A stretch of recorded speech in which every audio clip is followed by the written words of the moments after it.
ರಾಜ್ಯ ರಾಜಕೀಯದಲ್ಲಿ ಇವತ್ತು ಮತ್ತೊಂದು ಮಜಲು. ಬ್ರದರ್ಸ್ ಸಂಚಲನ.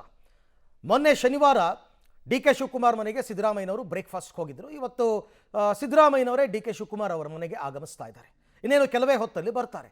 ರಾಜ್ಯ ರಾಜಕೀಯ ಕುರಿತಾಗಿ ಮಹತ್ತರ ಚರ್ಚೆಯಾಗುತ್ತೆ ಅಂತ ಒಗ್ಗಟ್ಟು ಸಂದೇಶವನ್ನು ರವಾನೆ ಮಾಡುವಂತಹ ನಿಟ್ಟಿನಲ್ಲಿ ಈಗ ನಡೀತಾ ಇರತಕ್ಕಂಥ ಬೆಳವಣಿಗೆ ಬರೀ ಬ್ರೇಕ್ಫಾಸ್ಟ್ ಅಂತಕ್ಕಂಥ ಮಾತ್ರ ಲೆಕ್ಕಾಚಾರ. ರಾಜ್ಯ ರಾಜಕೀಯದಲ್ಲಿ ಬ್ರದರ್ಸ್ ಸಂಚಲನ.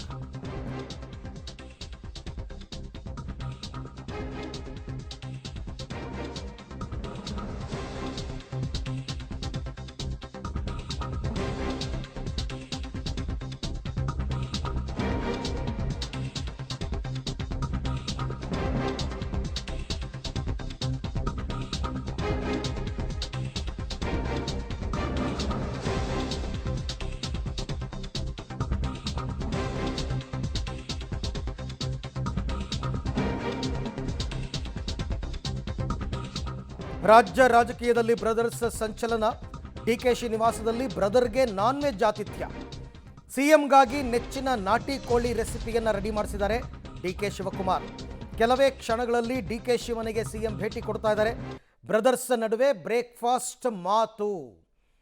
ಯಾವಾಗ ರಾಜ್ಯದಲ್ಲಿ ಸಿಎಂ ಕುರ್ಚಿ ಕಿತ್ತಾಟ ತಾರಕಕ್ಕೇರಿತ್ತೋ ಇದನ್ನು ಗಮನಿಸಿದಂತಹ ಹೈಕಮಾಂಡ್ ಮೊದಲು ನೀವು ಒಗ್ಗಟ್ಟಾಗಿ ನಂತರ ದೆಹಲಿಗೆ ಬನ್ನಿ, ಹಾದಿರಂಪ ಬೀದಿರಂಪ ಮಾಡಿಕೊಂಡು ಕಿತ್ತಾಡಿಕೊಂಡು ದೆಹಲಿಗೆ ಬರಬೇಡಿ ಅಂತ ಸಂದೇಶವನ್ನು ರವಾನೆ ಮಾಡಿದ್ರು ರಾಹುಲ್ ಗಾಂಧಿಯವರು.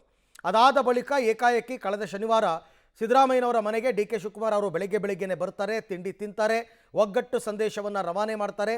ನಮ್ಮಲ್ಲಿ ಯಾವುದೇ ಭಿನ್ನಾಭಿಪ್ರಾಯಗಳಿಲ್ಲ, ಯಾವುದೇ ಗೊಂದಲಗಳಿಲ್ಲ, ಇನ್ನು ಮುಂದೆ ಒಗ್ಗಟ್ಟಾಗಿ ಹೋಗ್ತೀವಿ, ಚುನಾವಣೆಗಳನ್ನು ಒಗ್ಗಟ್ಟಾಗಿ ಎದುರಿಸ್ತೀವಿ, ಮುಂದಿನ ಚುನಾವಣೆಯಲ್ಲೂ ನಾವೇ ಅಧಿಕಾರಕ್ಕೆ ಬರ್ತೀವಿ ಅಂತ ಮೆಸೇಜನ್ನು ಕೊಟ್ಟಿದ್ದಾಯ್ತು. ಅಂದು ಸಿಎಂ ನಿವಾಸ, ಇಂದು ಡಿಕೆಶಿ ನಿವಾಸ ಅಷ್ಟೇ. ಮೆನುನಲ್ಲಿ ಸ್ವಲ್ಪ ವ್ಯತ್ಯಾಸ. ಕಾವೇರಿ ಟಿಫನ್ ರೂಮ್ ಬಳಿಕ ಸದಾಶಿವನಗರದಲ್ಲಿ ಈಗ ತಿಂಡಿ ಮಾತು. ಸಿಎಂ ಡಿಸಿಎಂ ನಡುವೆ ಬ್ರೇಕ್ಫಾಸ್ಟ್ ಟಾಕ್ ನಡೆಯುತ್ತೆ. ಕೆಲವೊಂದು ವಿಚಾರಗಳ ಚರ್ಚೆ ಆಗೇ ಆಗುತ್ತೆ. ಕಾವೇರಿ ನಿವಾಸದಿಂದ ತೆರಳಲಿದ್ದಾರೆ CM Siddaramaiah D K Shivakumar ಮನೆಗೆ. ಕೆಲವೇ ಕ್ಷಣಗಳಲ್ಲಿ ಸದಾಶಿವನಗರದ ಡಿಕೆ ನಿವಾಸಕ್ಕೆ ಸಿಎಂ ಆಗಮಿಸಲಿದ್ದಾರೆ. ವ್ಯತ್ಯಾಸ ಅಂತಂದರೆ ಅವತ್ತು ಸಿಎಂ ಮನೆ, ಇವತ್ತು ಡಿಸಿಎಂ ಮನೆ. ತಿಂಡಿ ತಿನ್ನುವಂತಹ ಉದ್ದೇಶ. ಅವತ್ತಿನ ಮೆನು ಬೇರೆ, ಇವತ್ತಿನ ಮೆನು ಬೇರೆ. ಅವತ್ತು ವೆಜ್ ಮೆನು, ಇವತ್ತು ನಾನ್ ವೆಜ್ ಮೆನು. ಅಷ್ಟು ಬಿಟ್ಟರೆ ಬೇರೆ ಇನ್ನೇನೂ ಇಲ್ಲ. ಡಿ ಕೆ ಶಿವಕುಮಾರ್ ಅವರು ಸಿದ್ದರಾಮಯ್ಯನವ್ರಿಗೋಸ್ಕರ, ಅವ್ರಿಗಿಷ್ಟ ಅನ್ನೋ ಕಾರಣಕ್ಕೋಸ್ಕರ ನಾಟಿ ಕೋಳಿ ಸಾರು, ಇಡ್ಲಿ ಎಲ್ಲವನ್ನ ಕೂಡ ಮಾಡಿಸಿದಾರಂತೆ. ಆ ಭೋಜನ ವ್ಯವಸ್ಥೆಯನ್ನು ಇವತ್ತು ಮಾಡಿಕೊಂಡಿದ್ದಾರೆ. ಈ ರೀತಿಯ ಔತಣಕೂಟಗಳು ರಾಜ್ಯ ರಾಜಕೀಯದಲ್ಲಿ ಬೇಕಾದಷ್ಟು ನಡೆದಿವೆ. ಆದರೆ ಪ್ರಸ್ತುತ ಈಗ ಸಿಎಂ ಕುರ್ಚಿ ಕಿತ್ತಾಟದ ನಡುವೆ ಇವತ್ತಿನ ಮೀಟಿಂಗ್, ಅಂದರೆ ಇವತ್ತಿನ ಔತಣಕೂಟದ ನಂತರ ಒಂದು ಜಂಟಿ ಪತ್ರಿಕಾಗೋಷ್ಠಿಯನ್ನು ನಡೆಸ್ತಾರೆ. ಅಲ್ಲಿ ಏನು ಮೆಸೇಜನ್ನು ಕೊಡ್ತಾರೆ ಅಂತಕ್ಕಂಥದ್ದೇ ಸದ್ಯದ ಕುತೂಹಲದ ಪ್ರಶ್ನೆ. ಎಗೈನ್ ಅದೇ ಒಗ್ಗಟ್ಟು. ಇದನ್ನು ಏನು ಗೊತ್ತಾ, ರಾಜ್ಯದ ಜನಕ್ಕೆ ಒತ್ತಿ ಹೇಳ್ತಾ ಇರೋದು ನಾವು ಒಗ್ಗಟ್ಟಾಗಿದ್ದೀವಿ ಅಂತ. ಈ ಬಗ್ಗೆ ಮತ್ತಷ್ಟು ಮಾಹಿತಿ ನನ್ನ ಕೊಲೀಗ್ ರವೀಶ್ ಅವರಿಂದ ಪಡ್ಕೊಳ್ಳೋಣ. ರವೀಶ್, ಮನೆಗಳು ಬದಲಾಗಿದೆ, ಮೆನು ಬದಲಾಗಿದೆ, ಆದರೆ ಪೊಲಿಟಿಕಲ್ ಮೆನು ಮಾತ್ರ ಸೇಮ್ ಅಂತ ಇವತ್ತು. ಅರವಿಂದ್, ಖಂಡಿತವಾಗಿ ಕೂಡ ಈ ಸದಾಶಿವನಗರ ಸವಿರುಚಿ ನಾಟಿ ಕೋಳಿ ಸ್ಪೆಷಲ್ ಅಷ್ಟೇ. ಈ ಫುಡ್ ಮೆನು ಮಾತ್ರ ವ್ಯತ್ಯಾಸ, ಅದು ವೆಜ್ಜು, ಇದು ನಾನ್ ವೆಜ್ಜು. ಆದರೆ ಪೊಲಿಟಿಕಲ್ ಮೆನು ಮಾತ್ರ ಸೇಮ್, ಒಂದೇ ಅಜೆಂಡಾ. ನಾವಿಬ್ಬರು ಕೂಡ ಒಗ್ಗಟ್ಟಾಗಿದ್ದೇವೆ, ನಾವು ಹೈಕಮಾಂಡ್ನ ನಿರ್ಧಾರವನ್ನು ಪಾಲನೆ ಮಾಡ್ತೇವೆ, ಇದಿಷ್ಟೇ ಹೇಳೋದಕ್ಕೆ ಅವ್ರ ಹತ್ರ ಇರ್ತಕ್ಕಂಥದ್ದು. ಯಾಕೆಂದರೆ ದೊಡ್ಡ ಮಟ್ಟದಲ್ಲಿ ಕಳೆದ ಒಂದು ತಿಂಗಳಿಂದಲೂ ಕೂಡ ಗೊಂದಲ ಇತ್ತು ಅಂತ ಸ್ವತಃ ಕಳೆದ ಸುದ್ದಿಗೋಷ್ಠಿಯ ಸಂದರ್ಭದಲ್ಲೂ ಕೂಡ ಸಿಎಂ ಸಿದ್ದರಾಮಯ್ಯ ಹೇಳಿದರು. ತದನಂತರ ಗೊಂದಲವನ್ನು ಥರ್ಡ್ ಪಾರ್ಟಿಗಳು ಹುಟ್ಟಾಕಿದ್ದಾರೆ ಅನ್ನೋದನ್ನ ಅವ್ರು ಹೇಳ್ತಾ ಇದ್ರು. ಆದರೆ ಈ ಒಂದು ತಿಂಗಳ ಗೊಂದಲ ಕಳೆದ 1 ವಾರ 10 ದಿನಗಳಿಂದಲೂ ಕೂಡ ದೊಡ್ಡ ಮಟ್ಟದಲ್ಲಿ ಎಮ್ಮರವಾಗಿ ಬೆಳೆದಿತ್ತು. ಇದು ಸಹಜವಾಗಿ ಕಾಂಗ್ರೆಸ್ನ ಹೈಕಮಾಂಡ್ಗೆ ಒಂದು ರೀತಿಯಲ್ಲಿ ಕೆಂಗಣಿಗೆ ಗುರಿಯಾಗಿತ್ತು. ಜೊತೆಗೆ ಸ್ವತಃ ರಾಹುಲ್ ಗಾಂಧಿಯವರೇ ಈ ಒಂದು ವಿಚಾರದಲ್ಲಿ ಒಂದು ರೀತಿಯಲ್ಲಿ ಅಸಮಾಧಾನವನ್ನು ವ್ಯಕ್ತಪಡಿಸಿದ್ರು ಅಂತ ಹೇಳಲಾಗ್ತದೆ.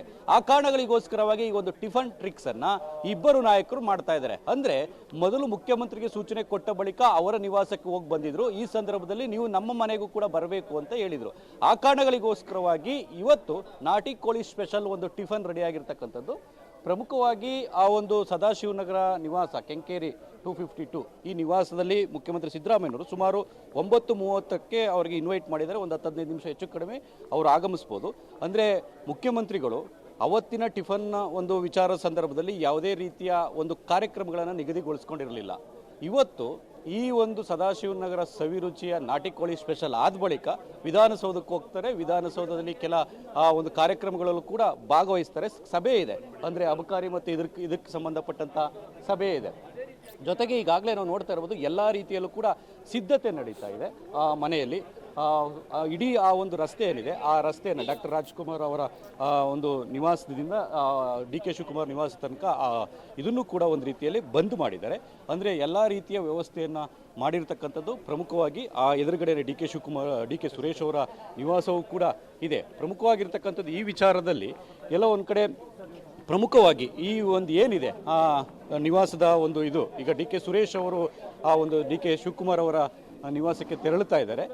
ಅಂದರೆ ಒಟ್ಟಾರೆಯಾಗಿ ಎಲ್ಲ ರೀತಿಯ ವ್ಯವಸ್ಥೆಯನ್ನು ಮಾಡ್ಕೊಂಡಿದ್ದಾರೆ. ಇಲ್ಲೂ ಕೂಡ ಇಬ್ಬರಿಗೆ ವ್ಯವಸ್ಥೆ, ಅಂದರೆ CM ಮತ್ತು DCM, ಬೇರೆ ಯಾರೋ ಮೂರನೇ ವ್ಯಕ್ತಿಗಳಿಗೆ ಇಲ್ಲಿ ಯಾವುದೇ ರೀತಿಯ ಅವಕಾಶ ಇರೋದಿಲ್ಲ. ಯಾಕಂದರೆ ಆ ಸಂದರ್ಭದಲ್ಲೂ ಕೂಡ ಹೇಳಿದರು, ಹೊನ್ನಣ್ಣ ಅವರ ಮಾತುಕತೆ ಸಂದರ್ಭದಲ್ಲೂ ಹೊರಗಡೆ ಇದ್ದರು, ತಿಂಡಿ ತಿನ್ನಬೇಕಾದ್ರೂ ಜೊತೆಯಲ್ಲಿದ್ದರು ಅಂತ.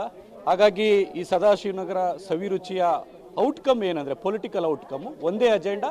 ನಾವು ಮತ್ತೆ ಒಗ್ಗಟ್ಟಾಗಿದ್ದೇವೆ, ವಿಧಾನಸಭೆ ಅಧಿವೇಶನವನ್ನು ಒಗ್ಗಟ್ಟಿನಿಂದ ಎದುರಿಸ್ತೇವೆ, ನಮ್ಮಲ್ಲಿ ಯಾವುದೇ ರೀತಿಯ ಗೊಂದಲ ಇಲ್ಲ ಅನ್ನೋದನ್ನೇ ಅವರು ಒಂದು ರೀತಿಯಲ್ಲಿ ಸಾರಿ ಹೇಳುವಂತಹ ಸಾಧ್ಯತೆ ದಟ್ಟವಾಗಿರ್ತಕ್ಕಂಥದ್ದು. ಅದನ್ನು ಬಿಟ್ಟರೆ ಬೇರೆ ಯಾವುದೇ ರೀತಿಯ ದೊಡ್ಡ ಮಟ್ಟದ ರಿಸಲ್ಟ್